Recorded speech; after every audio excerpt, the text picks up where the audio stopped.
Greetings, my name is Wambuimadeit. Welcome to Wambui Made It. Let me just say this before I even get started. I have a fan in my hand because I was waiting to do this part 2 of the video until it was a cool day. Because with the space I have and where I film at, if I have a fan or motor or anything that makes a noise on, meaning any air or air conditioning, I have to turn it off in order for the audio to be audible.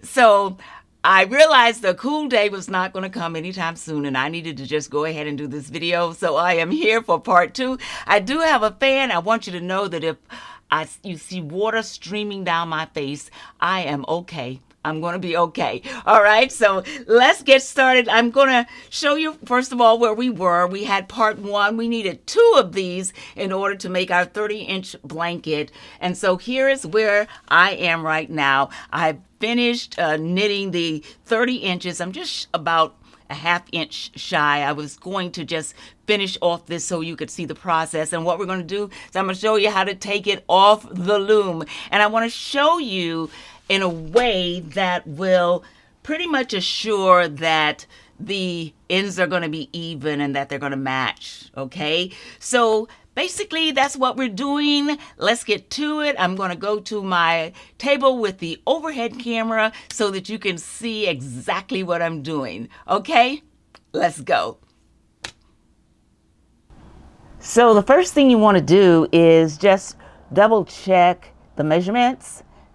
Check the length. Sometimes I'm almost thinking that perhaps counting rows would be more accurate. I think it would be.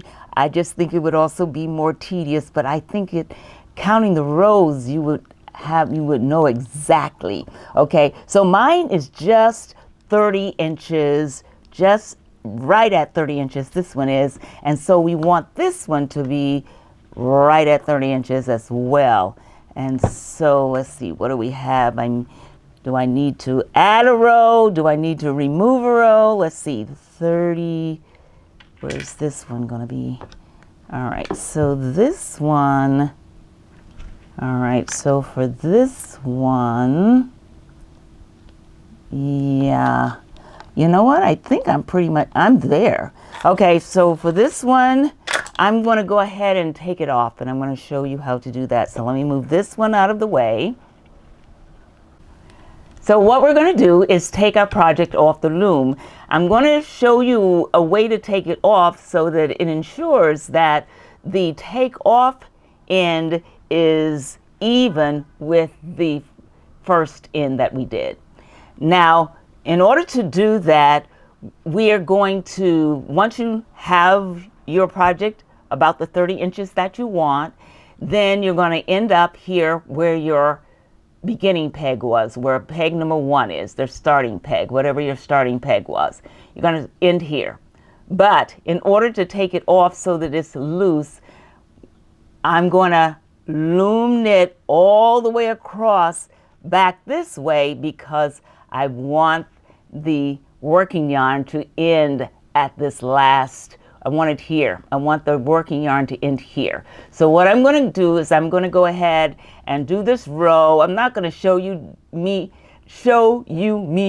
doing this whole row because I have lots of that, so much of me working these stitches on a previous video.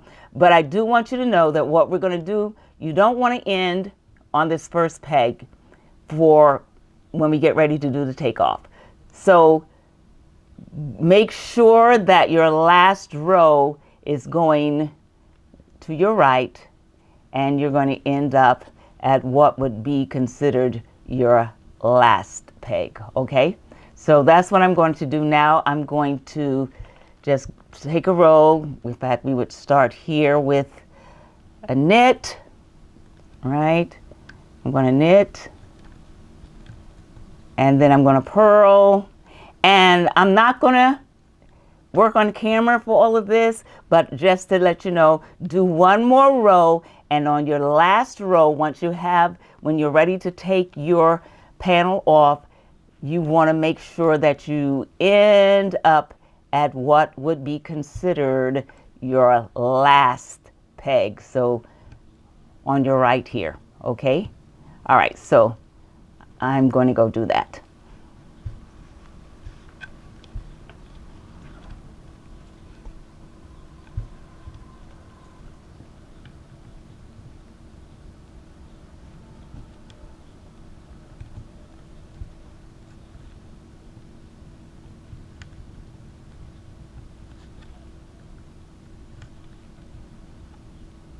And purl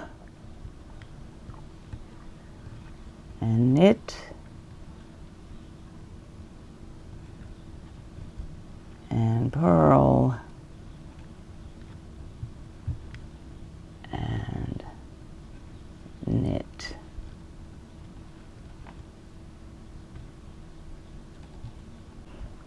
Okay, so now we're ready to take that working yarn, and what we're going to do is we're going to go into that last loop. We're going to get that last loop, that's the loop that's on the last peg, and we're going to pull it. All right, we're going to pull that loop that's on the last peg, and we're going to pull that yarn. We're going to make this giant loop. We're going to keep pulling it, just keep pulling it until we have enough yarn that the loop is so large that it goes all the way to the beginning. So we want that loop so big that it goes all the way, you have this giant loop now that goes all the way to the beginning loop. So it comes all the way over here, all right? So that's the giant loop. So that giant loop, now we have that giant loop on this first peg, or what was our last peg, and now we're going to hold that yarn lightly while we pull the second loop. And we're going to pull, what we're doing is we're loosening all of these loops. Okay, we're going to loosen them to the point where when we get ready to take it off, we can literally loom knit it with our fingers because all the loops are going to be so loose. And now I just made a, okay, so now we're going to, all right, so now we got our second loop is really, really loose. All right, now we're going to go into our, over here to the next peg, and we're going to, we don't want the loops to jump off the pegs, so we need to watch them a little, but we want to stretch, make our next loop really big. And what we're doing is when we're pulling them, we're making sure that they remain loose so that you can kind of see that the loops are very loose. All right, and so we're going to do that. We're going to go to the next peg and we're going to pull that loop that's around that peg and make it very, very loose. All right, so we've got it. Now all these loops are very loose right here, very loose. So we want very loose loops. All right, so now we're going to come over here and we're going to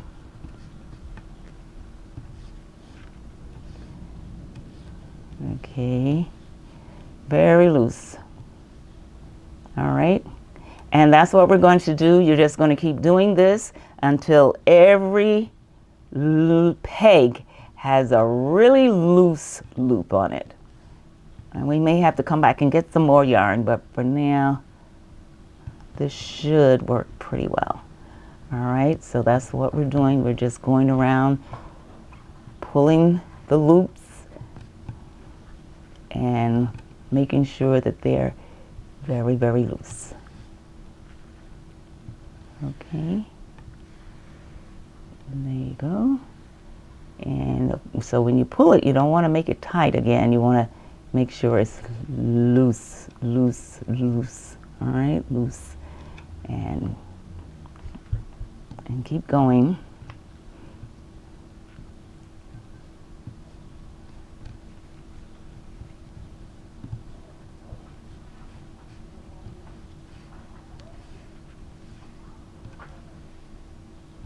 Okay, loose, loose, loose, loose. All right. Next, loose.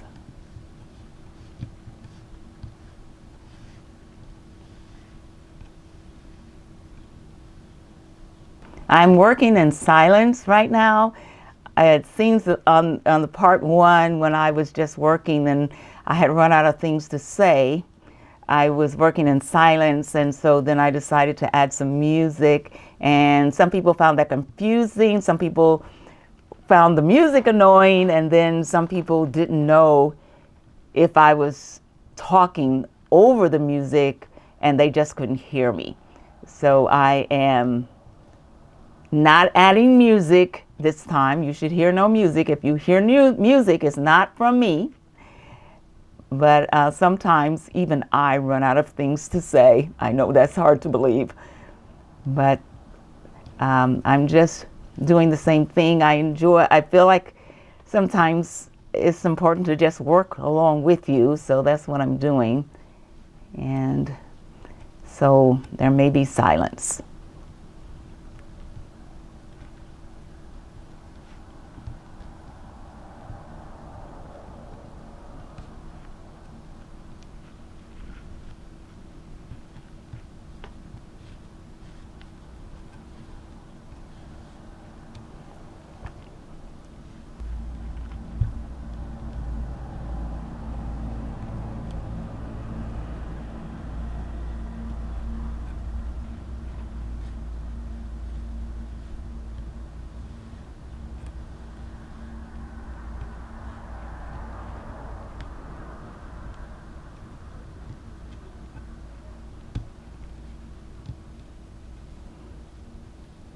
Okay, now that we have the first loop is now very loose. Okay, loose. Okay, I don't know where to put it. Okay, the first loop is loose. Now we're going to just take up the slack and go the other way.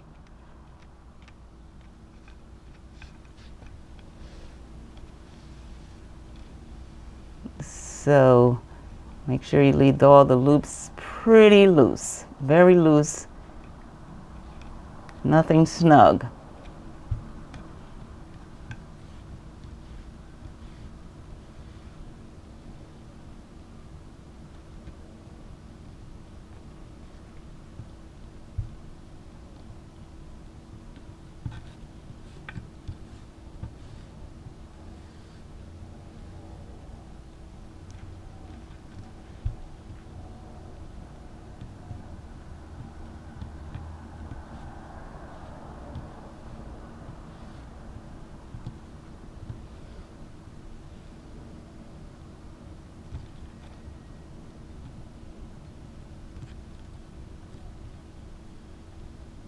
Loosey, loosey, and loose, and here we are gonna loose, pull that back through to where it's just on the peg but very loose. All right. And now we're back at the last one. We're going to pull this yarn back through and make a loose loop. So we have now loose loops on our hoop. Now that we have all of our loops very loose, barely touching the peg, very loose, we are going to do the cast off now. And because we have loops that are this loose, we can practically do the cast off with our fingers. So we're going to start, okay, this is our first peg, right? First. We're going to not do anything to the first. We're going to go to the second. We're always going to go into the second loop. All right, so we're going to take this second loop, we're going to lift it up, and we're going to put it on top of the first loop. That's what we're going to do. And then we're going to move the bottom over the top. If you need your hook to help you move the bottom over the top, we're going to move it over the top like that. Okay, so once we've moved this over to where we have one loop now, we're going to take this one loop and we're going to move it in. All right. All right, so there we go. Now what we're going to do, we're going to leave the first peg alone. This is now the first peg. We're going to go into the second peg. We're going to take the second peg loop. It is so loose we can pick it up and put it on top of that first loop with our fingers. And then if we need our loop, we can use this to pull that over like that. Now that we have one loop on that peg, we're going to take that one loop and we're going to move it back in. So we're going to move it back over here. Now if you find it easier to work with the hook, you can lift it up. In number 2, put it over. Then you're going to go from the bottom to the top, and then you're going to take this and put it back over here. All right, so now we're going to go into the second. Always start with the second. Put the second over the top, bottom over that one. And now we have a blank peg, so we're going to move all of this back in. All right. Again, if you want to use your hook, lift this up and put it on top. To me, the fingers are just easier now. Put it on top of that one. And now we're going to take the bottom over the top. All right. And then we're going to take this and put it on that blank peg over there. And the blank peg. All right. And that's what we're going to do all across this row right here. So we're going to always go into the second, take the second loop. I think you can see better if I try to do it with my hook. Put it on top, bottom, over the top, and then we're going to put this one back over here. Okay, go into the second one. All right, second up, over.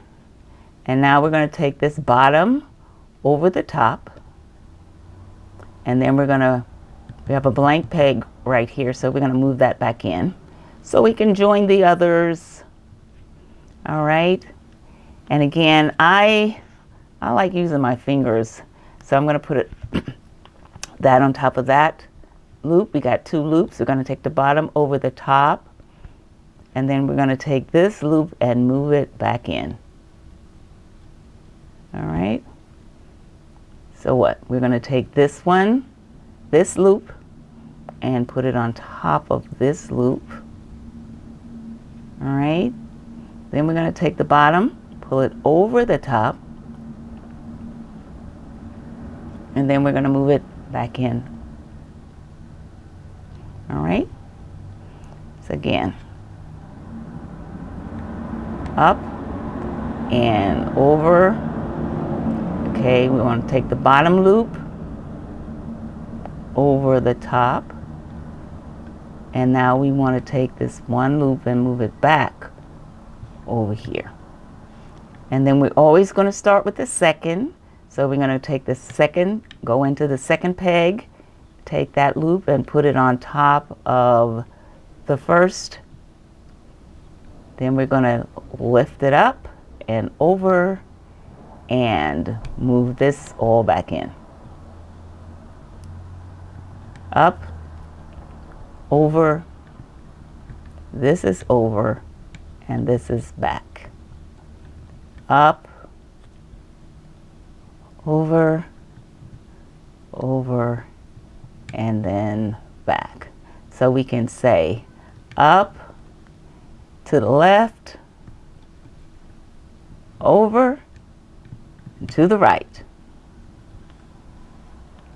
Up, to the left, over, to the right. Up, to the left, over, to the right. All right, so that's what we're going to be doing. Up, over, back to the right.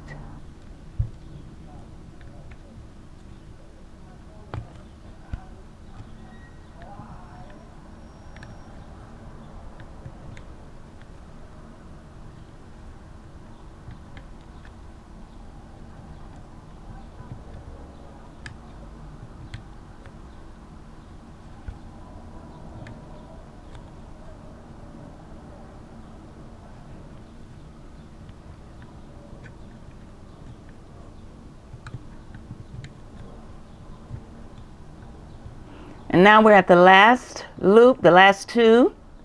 And so we're going to still start in at that one that's on the right, put it on top. And now you're going to take the bottom and pull it over the top. And now we're going to pull that up a little bit like that. And we're going to go ahead and take that off. So now, let's see. Okay, we're off the loom and we have that one loop right there. And so for this, what we're going to do is we're going to cut this yarn right here. Okay, we're going to cut the yarn away. We're no longer attached to the ball. And what we're going to do with this yarn is we're going to pull it through. The end that'll come through, just pull it through.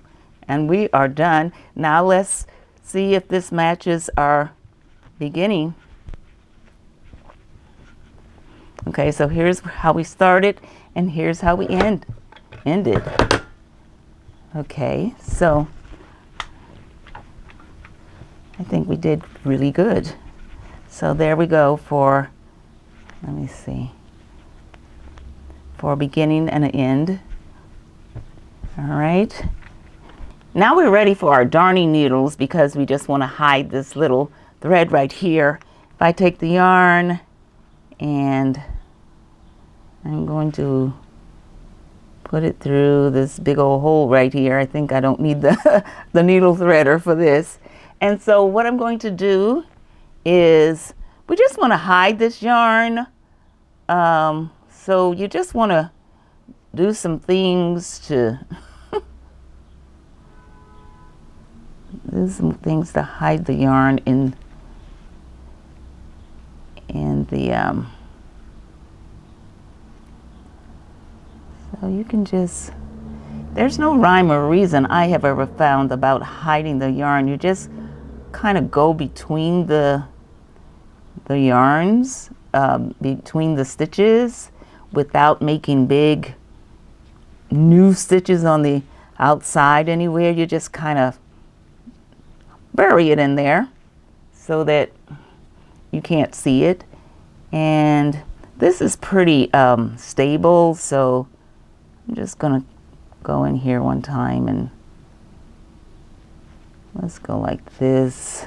And I'm gonna go ahead and I'm gonna pull it so that when I do, it'll jump back in the, I'm gonna pull it tight, see?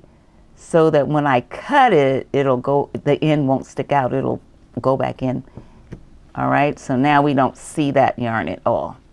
All right, so there we have that. And so what you want to do is find the other strings from the beginning, and any strings that you see that are loose from when you started or when you finished, you just want to take them and do the same thing. You want to thread the needle, and then once you have the needle threaded, you're just going to hide the thread.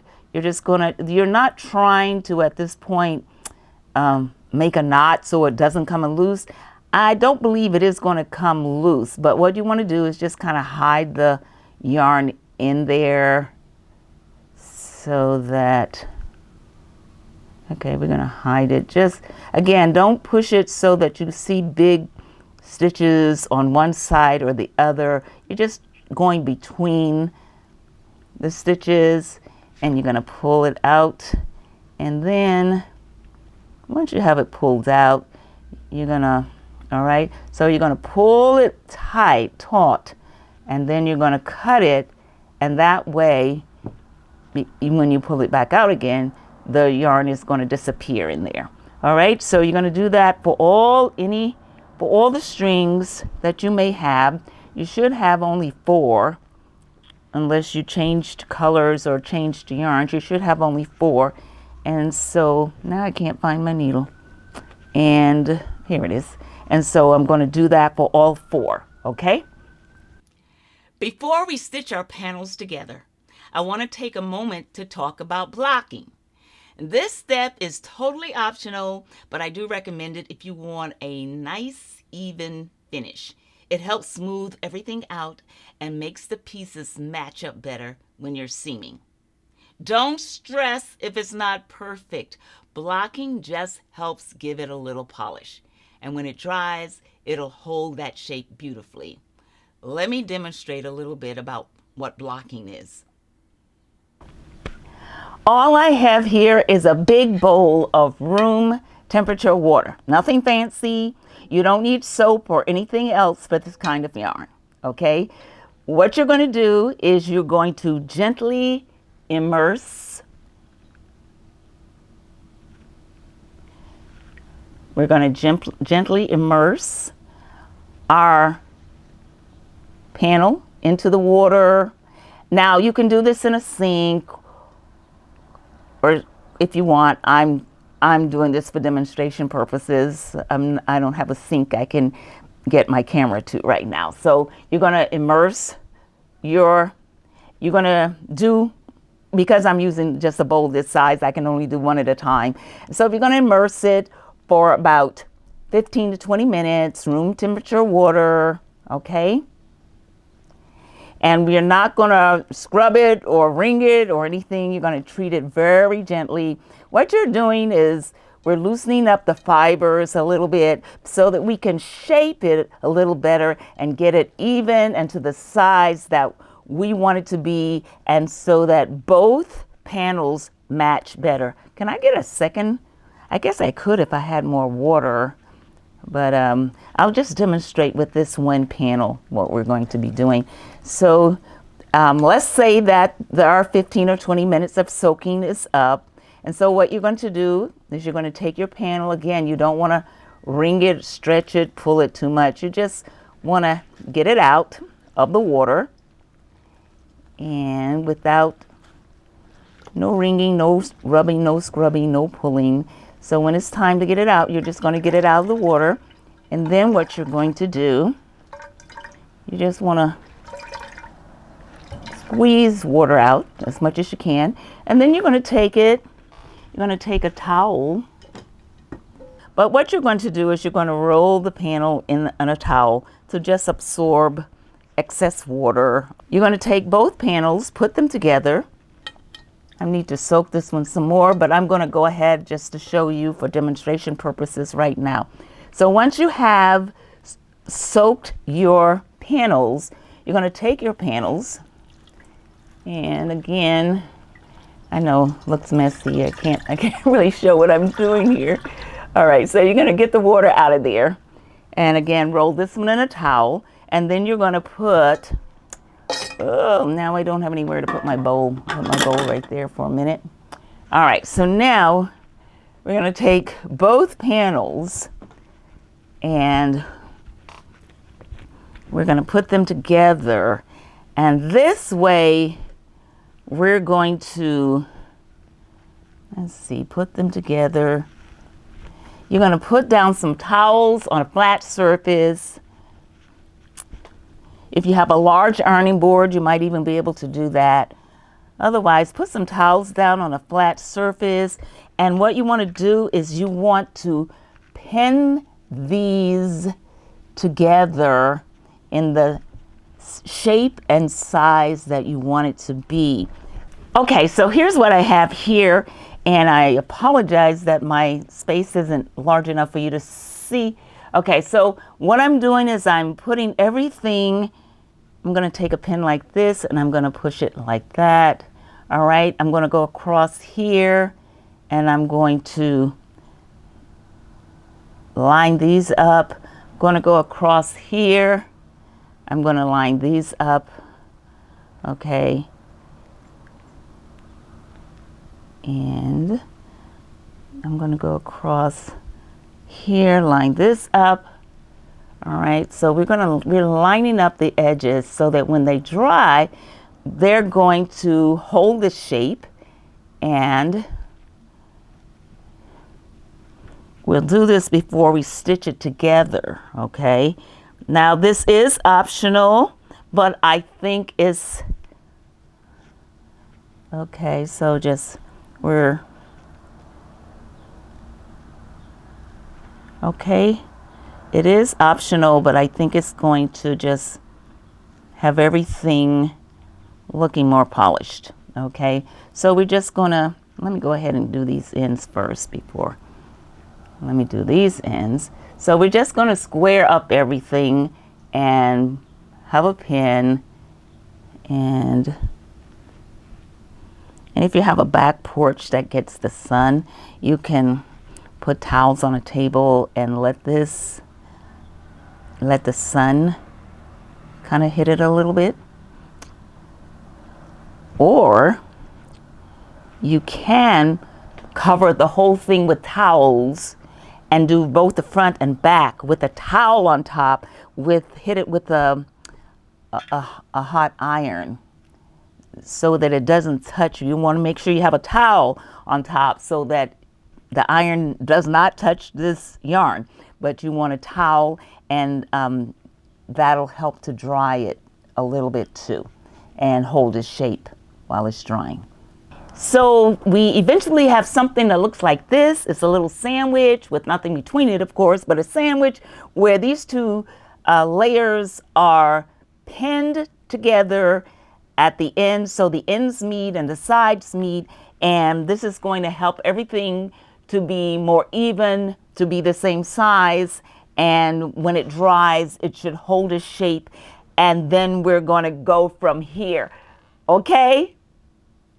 So there you have it. You can choose to block or not block, but I'll be back in part 3 where I'll demonstrate how to join the two panels together, and we'll also add some fringe.